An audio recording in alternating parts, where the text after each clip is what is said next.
Add to that, when the Prophet ﷺ thought of finding an alternative way to spread Islam, if he was received in a very bad way, he said to him, if you are a prophet, we're not that great people to deserve to listen to a prophet, and if you are lying, we don't want to listen to a liar. So they blocked both ways for him, so he can't talk to them. And they sent their children, threw them with the stones, and then he went down to Mecca. He wasn't able to enter Mecca until he took protection from Muhammad ibn Ali, who wasn't a Muslim. I went back to Mecca. So imagine how. Did you break this? Yeah. Sure. So imagine if you are really reached dead end. And the wisdom of Allah Azza wa Jal is to show that when you get out of that dead end, it's Allah who took you out. There's no other way. So Allah Azza wa Jal deliberately make things so narrowed. Like, I mean, I'm Syrian, I follow what happened in Syria. And none of the scholars in Syria or outside Syria, those who know the events, but accept that it was the will of Allah Azza wa Jal. Allah put the fear in the heart of their enemies and they ran away. And the Liberation Army came and conquered the whole of Syria. So Allah Azza wa Jal wants to comfort Prophet Muhammad Sallallahu Alaihi Wasallam. And if people don't like you down there, I'll bring you up to above the heavens, above the seven heavens and the throne, and to the throne and talk to him directly. Also, if you really cherish somebody, you might send them a letter, you might send somebody to tell him something, send them a text, send them an email.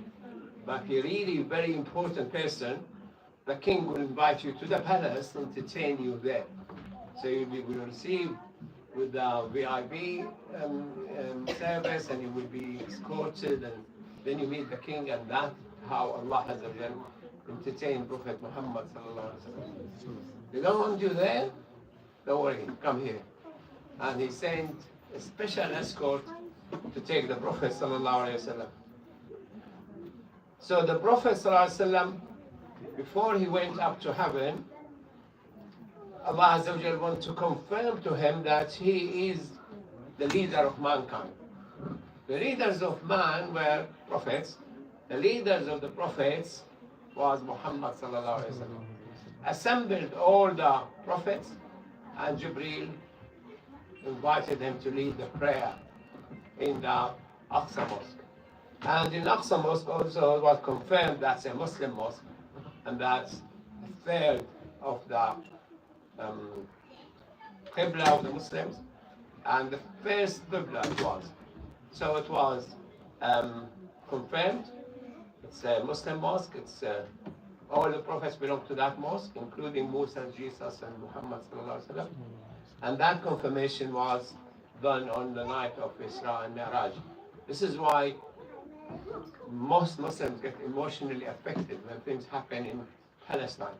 When Gaza attack took place, there's a lot of people who were emotionally involved, and they were taken by that and chasing and met their MPs and wrote letters and give support and things.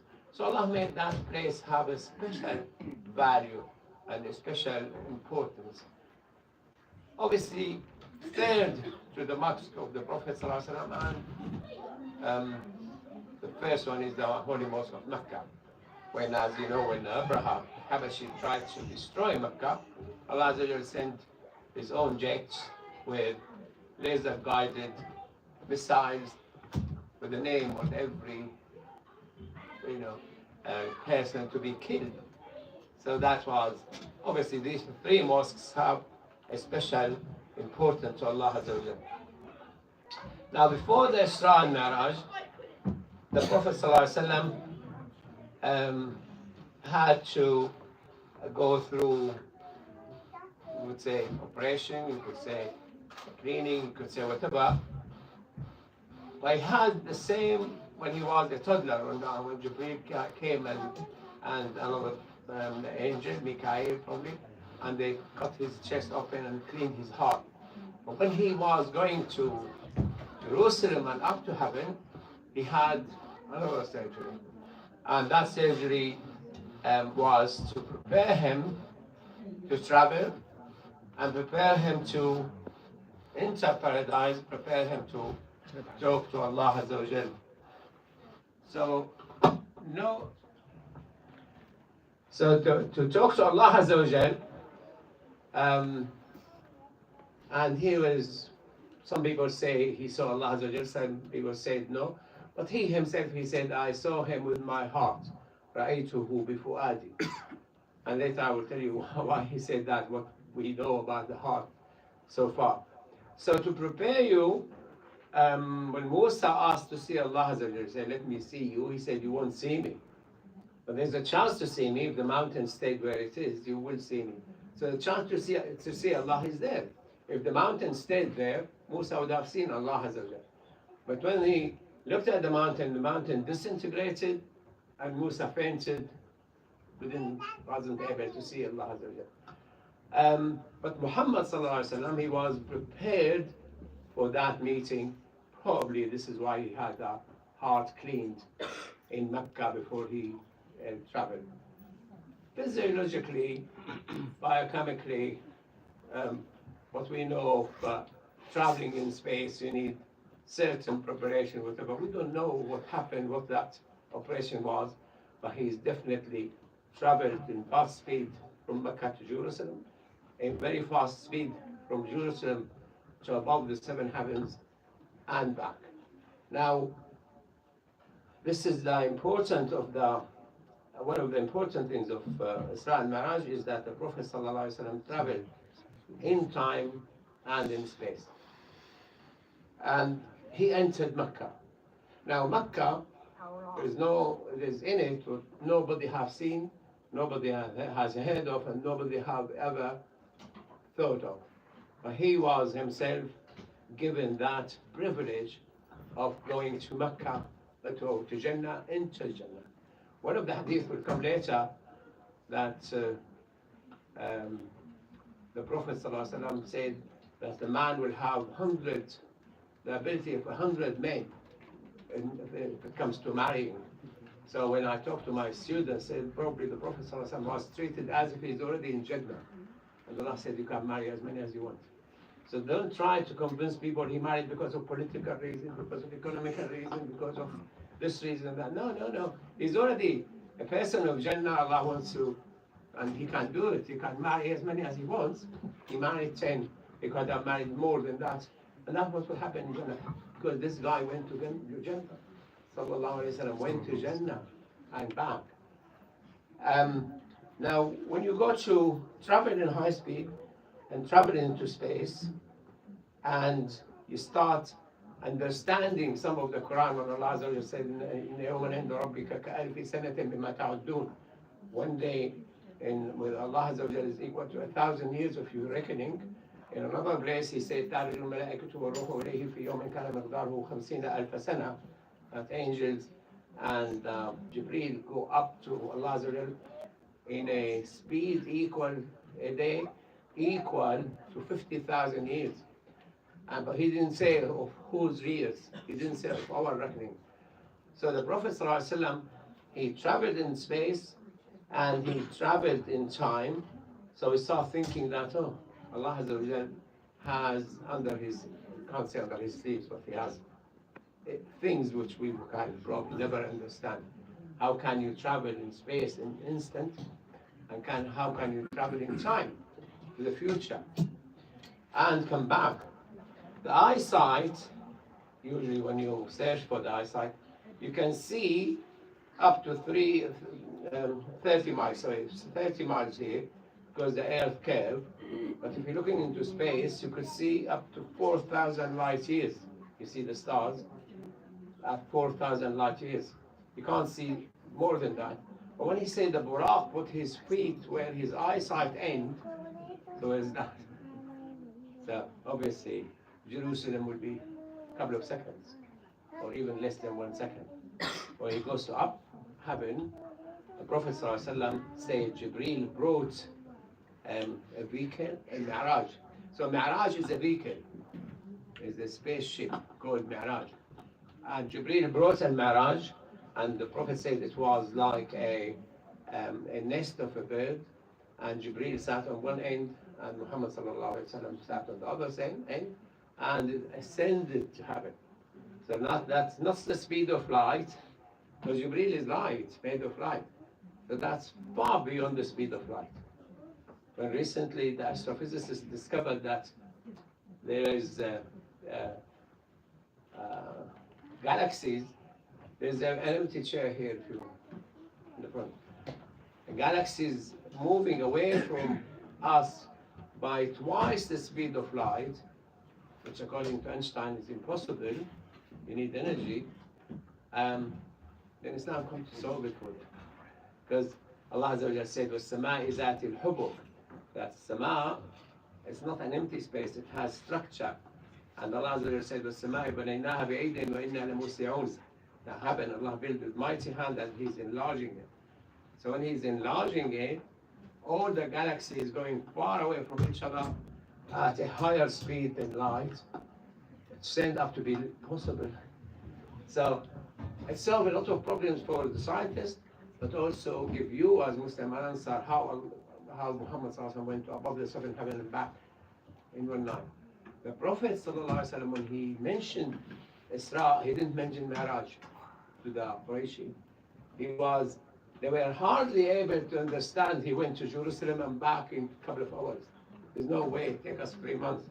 And it wasn't until he was brought to Jerusalem and he described it to them, and he told the caravan who lost their camel where the camel was, and he went and drank from the water from another caravan, and they did agree, yes, there was something missing there, somebody been, and we were all asleep, and he told them tomorrow there will be so-and-so arriving, and the first will arrive a camel with these descriptions. So the Isra and Miraaj is far beyond in meaning than what we tend to know when we were told Isra and Miraaj as children. So the travel in time and back and meeting all the prophets. Now one of the challenge to religion is saying that we will be brought back to life after death. Show me one who died and came back. Show me two. Allah said, I'm not showing you one or two. He showed him 120,000 prophets who died before him. And he came back to tell us. And one of them is still not dead, Jesus والسلام, and he met him. And not only that, those who died advised us what to do while they're already dead. Like Wahhabi might say, oh, the dead people cannot pray for you. But in Isra and Miraaj, Ibrahim alayhi salatu wasalam, he prayed for us. And he told us, told the Prophet sallallahu alaihi wasallam what to tell us. And he's dead. So he went, he met the dead and came back to tell us about them. And he met all the prophets. It's not like Iman billah wa malaikatihi wa kutubihi wa rasulihi, that we have to believe in the messengers of Allah and His prophets, part of our belief. For us, it's not a fairy story. It's something our own prophets saw and shook hands with and talked to. So it wasn't like, probably Jesus never existed, probably Musa never existed. No. And Allah said about Musa to the Prophet فَلَا تَكُنْ فِي مِرْيَةٍ مِنْ لِقَائِهِ أتينا موسى الكتاب في هدى الناس فلا تكن في مرية من لقائه وجعلناه هدى لبني إسرائيل. So Musa, we gave him the book, the Torah, and never be in doubt that you truly met him. And he was a guidance to the Bani of Israel. So he met Musa physically. And probably to force this inside us, he met Musa. What is the things to prove it? He met Musa. Any of you? I haven't brought my present, sorry. I usually give a pencil to the one who gives the right answer. So why there's an incident happened to confirm that Muhammad met Musa, and we all benefited from the advice of Musa. Yeah, pass it. When about the prayer, the number of the prayer. Yeah, that's very good. when Allah Azza wa Jalla asked Muhammad Sallallahu Alaihi Wasallam to pray 50 times a day, the one who got us down to 5 was Musa. He went down to Musa, back to Allah Azza wa Jalla, down to Musa, back to Allah Azza wa Jalla, kept reducing it by 10 and 10 and 10 until it reached 5. Then our Prophet, and the difference between our Prophet and the rest of the prophets, that he takes what he's told and go. Prophet Muhammad Sallallahu Alaihi Wasallam asked Ali ibn Abi Talib to go invite people to Islam. So Ali ibn Abi Talib went. And then I must ask the Prophet what to ask about. So he came, not facing the Prophet, he came backward, because he said go, he shouldn't come back. So he came backward, walked, and he asked the Prophet, what shall I tell people to? He said, advise them to believe in Allah Azza wa Jalla and His angel and the rest of the Iman. The Prophet, our Prophet like this, 15 prayer, done. When it's down to Musa, like, subhanAllah, I mean, that seems to be in Bani Israel. They keep negotiating. Now negotiating, is this lady is alive or not? Is she coming to us? Nobody will come to North Gaza. This is the way it's probably in their genes. But we benefited from that. It wasn't bad, because it reduced to 40, 50, 40, 30, 20, 10, 5. And thanks to the Musa, many of us this time find the 5 is even too much. But he met Musa alayhi salatu wasalam 6 times. Why 6? Because he met him on the way up, and then 5 times when he came down. So Allah Azza wa Jalla enforced this. He met Musa and came back. So he met the dead and came back. He saw hell and came back to tell us. He saw paradise and came back to tell us about it. So that's the story of Israa and Miraaj. It has a lot of lessons. Now, when he went, he saw hellfire, and people were punished in it, and why? And he saw the people in hell enjoying it, and why? And what type of enjoyment? And he was talking one day, he talked for a full day about Jannah, and Umar ibn Khattab asked the Prophet ﷺ to tell us more. He said, if I talk to you about what I saw in Jannah, I will keep talking for 1,000 years, and I will be only telling you about a little bit of Jannah. But how is it that the Prophet saw all these, which it takes thousands of years to tell us about it, in an instant? So, I mean, there's things which is difficult for us to understand, but the more science we get, the more we understand. Now, the first time when I was uploading to the internet, it used to be a file of 20 megabytes. I leave my computer on at night, in the morning, upload finished. Now they say, 300 megabytes a second. Download, upload. When you go to Jannah, by the way, the Jannah directions and locations will be downloaded to your brain. وَيُدْخِلُهُمُ الْجَنَّةَ عَرَّفَهَا لَهُمْ. Allah will enter us Jannah, which He already told us where to go. You go to France before this navigating, satellite navigation, I moved around the entrance of Paris around 7 times. We couldn't, because they drive on the right, we drive on the left, then right or left, and I made a mistake. But what about if you know all the locations in Jannah, which you will? So he saw the penalty for stealing, the penalty for committing adultery, the penalty for taking interest, the penalty for aggression, for murder, and that in seconds?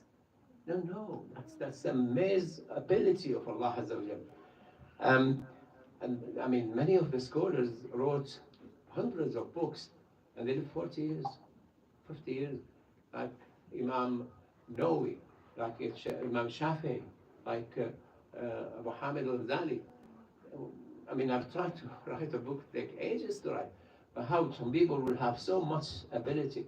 The Prophet has, obviously, the ultimate ability Allah Azza wa Jalla given to man.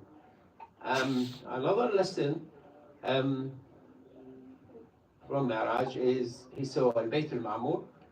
You don't even know what al-Bayt al-Ma'mur was. Look, we are told there's al-Bayt al-Ma'mur there. Let your imagination go and flow, and you might be right, might be wrong. And he saw Sidratul Muntaha, where Jannatul Ma'wa there. So the sequence, where you're going to go and what you're going to get the Day of Judgment is already mentioned by your Prophet. So you're not lost, you know what's going to happen after death in vivid details. That's not in any holy book, not in the Bible, not in the Gospels, not in the Torah. And where the hell location. Now Allah Azza wa Jal said, وَجِيءَ يَوْمَئِذٍ بِجَهَنَّمَ. Now Jahannam wouldn't be up there by Jannah, but Jahannam is in that world dunya, the world dunya, and will be built by the angels to the judgment area, their judgment. And he saw Muhammad sallallahu alaihi wasallam. When you read the full story, he saw it on his way to the first heaven. So it's the world heaven, Jahannam. While Jannah is above the 7 heavens by Sidratul Muntaha. So these locations actually give us like, yeah, I know this, I heard of that, I was told about this. And talking to Allah Azza wa Jal, yes, Allah talked to Adam, and Allah talked to Musa alayhi salatu wasalam, وَكَلَّمَ اللَّهُ مُوسَى تَكْلِيمًا. And because Salah is so important, Allah Azza wa Jal took Muhammad sallallahu alaihi wasallam up there to tell him directly that you are to pray 5 times a day. Anything you might have an excuse to do or not to do, but Salah you don't have. I was in hospital, want to make Salah, I didn't have wudu. So there's a bar there, metal, earth material. Just to take a moment and pray. And where did I pray? During the procedure I was praying. They don't know I'm praying, but I will miss it. I don't have excuse. Because it's an order from Allah. To who? To Muhammad sallallahu alaihi wasallam. Where? Yeah, above 7 heavens. So he took them there and he ordered them. But he said it will be 5 in action, 50 in reward. So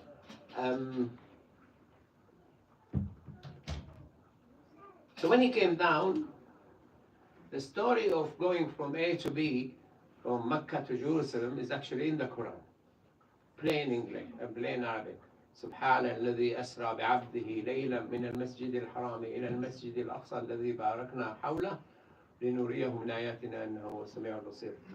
All praise to the one who took his servant on a night journey from the Masjid al-Haram in Mecca to the Masjid al-Aqsa in Jerusalem, which we bless the surrounding, so we will show him our signs. Anyone who denies Isra will be kafir straight away because it's in the Quran. Muslims took it. That's it. If the Prophet ﷺ told us, we accept. When he mentioned this to people in Mecca, they said, oh, stop telling fibs now. We caught him. So they went to Abu Bakr, his main supporter. They said, oh, your friend is saying that he went last night from Mecca to Jerusalem and back. And it take us 3 months to go there. He said, oh, you're lying. He didn't say that. He said, okay, if we bring him and he says it to you, he said, if he says it, he's telling the truth. How's that? He said, he's telling me about Allah above 7 heavens, and he told him about the whole religion, about halal and haram and all the creation, whatever. I don't believe him on a distant small journey. The journey to heaven and back, he didn't tell the Qurayshi. Because until now, it's difficult to understand how can you travel from A to B and back instantly. When they came with the quantum mechanics, that you can communicate with an object at the other end of the universe. Even Einstein said that's a spooky thing. I don't believe that. So he couldn't accept that that's possible. Quantum physics is still progressing, but if you want to understand, let's say Allah Azza wa Jal, the birds, they fly and make a display before they immigrate from A to B, beautiful display, and there will be like 5 million of them, and they don't hit each other. You don't see crash and fail and crash and fail. They all do it in so precise movement. And Allah Azza wa Jal said in the Quran, أفلم يروا إلى الطير فوقهم صافات ويقبضن ما يمسكهن إلا الرحمن. Haven't they seen the birds above them? How they move their wings up and down. He said nothing will hold them but Ar-Rahman. Now quantum biology will come and say probably that's what rules the movement of birds. And fish in the sea, you see 10 million fish go one direction, the other one, you see, they all move in precise. Not only that, I mean these herds in the Amazons, in the jungles, they fast speed. There's no crash. There's no so quantum biology is one of the things which I've been looking into, and there's laws Allah Azza wa Jal created we probably never know. Allah Azza wa Jal showed that yes, because he spoke about the journey to heaven in certain legend. والنجم إذا هوى ما ضل صاحبكم وما غوى وما ينطق عن الهوى إن هو إلا وحي يوحى علمه شديد القوى ذو مرة فاستوى ثم دنا فتدلى فكان قاب قوسين أو أدنى. Now here the scholars varied on when he became too close and a distance of 2 arrows or less. Was it from Jibreel or was it from Allah Azza wa Jal? But then there's another hadith which said Jibreel stopped and he said, I can't take you anymore. He said, oh, you're my guide. You're leaving me here? He said, no. If I go beyond this point, I will bend. If you go beyond this point, you reach. So he reached a point beyond what Jibreel even able to do. So, and then he said, ما كذب الفؤاد ما رأى. Allah said, the heart did not lie about what he's seen. I mean, the recent, I'm working on presentation, inshallah, I will invite you to it, that they discovered there's 40,000 brain cells in the heart, and they have more ability than the brain cells. And probably could be the insight in that there, inside there, or probably the spirit is the main, movement there, and we don't know. But the fuad has cells to see, brain cells, which have the sensory ability. So when he came back, he was challenged. I mentioned that how he described Jerusalem. Again, another discovery in science. You can go from Mecca to Jerusalem and back. You've seen these planes coming from Israel to bomb the people in Yemen and go back. But you can go from Jerusalem, from Mecca to Jerusalem and back, where you can have a satellite view, live view of Jerusalem at any time. Now man can do it. What about Allah Azza wa Jal? Jibreel brought Jerusalem in front of the Prophet ﷺ. He described it all from end to end. And then the other things which he drank from the water, and he told the people about their lost caravan, and told about the lost camel, and he spoke about these. There's a lot of description to what he saw in Jannah, but probably you have to spare a time for it, because I ran out of time. I told you between 15 minutes to 2 hours, but didn't believe me. But that's really very nice things to know, that what it will exist in Jannah, and quite a few of them.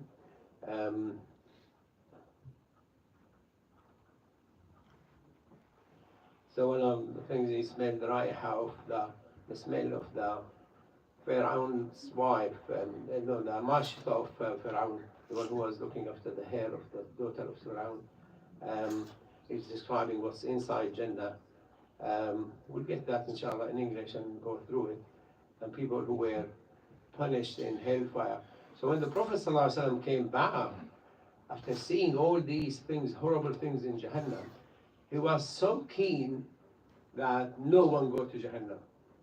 He will give them a chance, 10 chances, 100 chances, just we want to grab anyone and everyone to bring them to the Jannah. But he saw Jahannam. So you don't want, like one of the brothers in America, he became Muslim. He said, you become Muslim, you don't want to go to Jahannam. He said, I've been to Jahannam and back. So he was drug addict and involved in crime and things there. You know, so hey. So I went. They say, I was in Jahannam and came back. So you have understanding of Qadar, that's another thing in Israa and Miraaj. If Prophet Muhammad saw people in Jannah, saw people in Jahannam, so already the day of judgment happened then.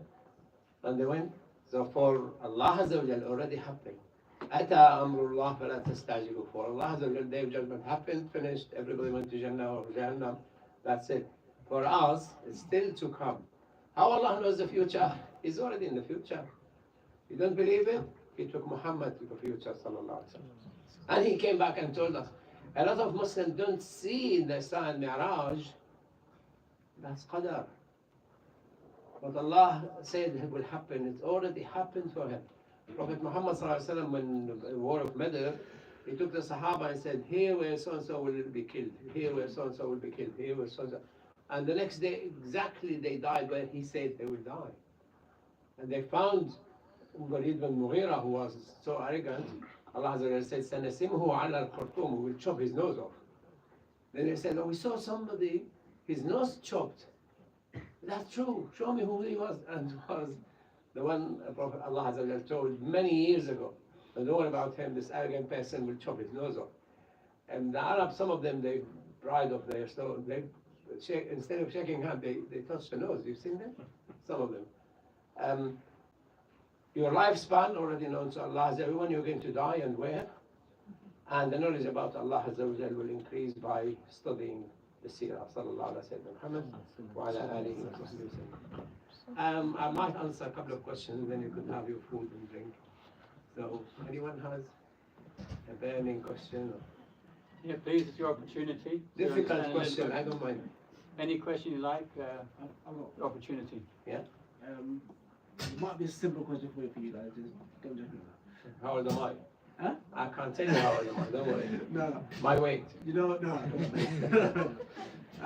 You know, you said he was given the 50 prayer that came down to 5 for us. Was he also shown how to pray at that time? Jibreel came down, and that's before Isra and Miraaj. He came down and showed them how to pray, and the time of the prayer. Okay. Because they were praying before going to Isra and Miraaj. Isra and Miraaj made it obligatory and a number of prayers. Yeah. They were praying twice a day before that. Okay. Secondary question to that follow-up would be the number of rakahs in each prayer. When was that decided? That's again when Jibreel told the Prophet ﷺ the prayer, he told him. And that's all in the Sunnah. So you take the Sunnah as a part and parcel of the whole Islamic religion. So the Quran, the Prophet ﷺ said, "Utitu al-Qur'ana wa mithluhu ma'ahu." It was given the Quran and similar in size with it, important. And also Allah said, أرسلنا إليك الكتاب لتبين للناس ما نزل إليهم. We've sent you the Quran so you could explain to people what have been sent to them. So his job to explain what's not mentioned in the Quran. And there were only 2 followed made by the Prophet sallallahu alaihi wasallam. One of them is that you can't marry your sister and her auntie. And there's another one which is the banned Humar Wahshiyah to eat. So. Any other questions? Perhaps it's a bit of an awkward question, but the thought came to me. If Allah knows best, and Allah said 50 salah a day, that would be like 2 in an hour. 2 salah an hour, and Allah knows best, because He's the one who's created 200 and a bit, because it's 24 hours. No. It would be 200 a bit. 2.1. 2.2. So it would be a very different construct to the human day.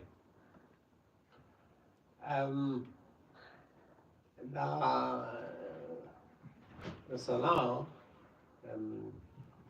could be 5 minutes, it could be one salah 4 hours, 5 hours. One of the Sahaba came, so the Prophet ﷺ praying, so he said that follow him. So the Prophet ﷺ started, he read the Fatiha, and then he read the Baqarah, then he thought he would make a ruku after a third.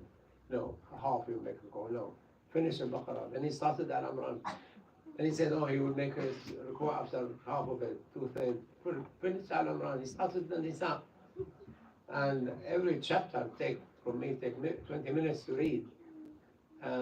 I read pretty quickly. So he read halfway through Surah An-Nisa, he made ruku'. And he said the ruku' was as long as the standing. So how long was the salah? Probably the whole night. So, but for us, knowing our ability, subhanAllah, salah, even in this country, in this age, we can do it. This is why we combine Najma, Zuhr, and Asr, because the time is too short to go, because you will go to work, oh, I want to pray Asr, then I want to pray Maghrib at 4 o'clock. No, you're coming here to pray, or you're coming here to work for me. So, but it's within the religion that you can join Zuhr and Asr, you can join Maghrib and Isha. And I tell the students in my classes, don't drop Salah, but make an intention of Jama'ah. Pray Zuhr and Asr, the time of Zuhr when you have lunch break, pray Maghrib and Isha when you go home. So Allah has asked for 5 times, but there's other rules to make it easy for you. You can juggle things. In Sunnah, it's from Sunnah to delay Asr, and that worked for us in the summer, because Zuhr at 1 o'clock and Maghrib at 10 o'clock. So you can pray Asr at 7 o'clock, you delay Asr. And you can delay Isha also from Sunnah. In winter it worked for us, because Isha is 6 o'clock. So you can pray it at 8 o'clock. So the whole religion from Allah Azza wa Jal was made so flexible to work till the end of life. SubhanAllah. Yeah. Right, okay, so thank you for listening. I hope that you learn something. Any last questions before? I think if we are going to do the prayer, I think we'll probably start it half an hour only left. Which prayer? It's 8 o'clock the prayer. Yeah. Isha. So, Isha. Isha, So I'm saying it's only half an hour left. Should we? Yeah, usually we'll finish it. Is it? Yeah, if you want to have some snack, inshallah. And, I'd just like to say thank you very much for coming. I mean, mashallah, we've got a huge audience here tonight, so it just reflects how much we value a topic like this. There will be, mashallah, inshallah, many other topics like this, and I can see that, mashallah, there's so much interest, and maybe we need to consider what we can do, because some people can't see from over there. But at the moment, this is what we have. But anyway, thank you very much for coming. I'll just add one more thing, that not everybody's had a chance to go to Jerusalem. Alhamdulillah, I have had the chance with my family as well to go to Jerusalem. We went there 2 years ago. And so there is the Dome of the Rock, as what's it called, the Golden Rock, or Golden Dome. Dome of the Rock, that's it. I've been there, believe it or not. Yeah. the first say was correct, what you said. Dome of the Rock, yeah. So there you see a couple of things I would point out is the big area of floor space around the masjid itself, which is in the center, where the 124,000 prophets came. And so you're there and you feel overawed that, oh my God, this is the place where all of these prophets that ever were created all prayed at the same time. And there's a place where you see where the prophet himself, peace be upon him, led the prayers. And it's a place where anybody can actually go in there and pray. So alhamdulillah, I have done that, which was really, really sobering. So there's that. And also, within the masjid itself, the Dome of the Rock. Why is it called the Dome of the Rock? The dome because of the dome, but inside there is this rock, which is said to be the rock that actually took the Prophet, peace be upon him, on this Israa and Miraaj journey. So it's there, and you actually see it. You go inside, you see this rock, which is There's something unique about the rock. What's that? It's sort of elevated, isn't it? Yeah. Yeah, it's elevated. Elevated actually. You pray under the rock. You But they pray put under. columns on the side, Yeah. because people will be terrified. Might drop on me. Yeah, And yeah. you go and pray underneath. Yeah, so you can actually pray underneath it. So, if ever you have the opportunity, please do go. It's a very difficult thing to imagine and contemplate in these days, but I thought I'd add that because it's real. I mean, I've been there, right? So that's what I want to say. But Jazakallah khair for listening and coming. Inshallah, we'll see you again. It's wonderful to see all of you. The community gets together on these sort of things, and enjoy the rest of your evening. Thank you very much. Jazakallah khair. I put the QR code for the community services if you want to join the community. Yeah, you say. Yeah, there's a QR code there. So we've got a community group. fasting, you know. Is that the one you're talking about? That's what I'm talking about. So if you want to join the community group, if you're not already a member of the community group, please scan the QR code there that Shadad is pointing to. Eventually it's a WhatsApp. Yes, it is a WhatsApp group, and they have the admins will post messages out for you. Alia, I'm not coming over there. I think she's saying that the children should be fed first because they're hungry. Okay. Women with children, you mean? QR code for new members. Ali is saying, can the children be fed first?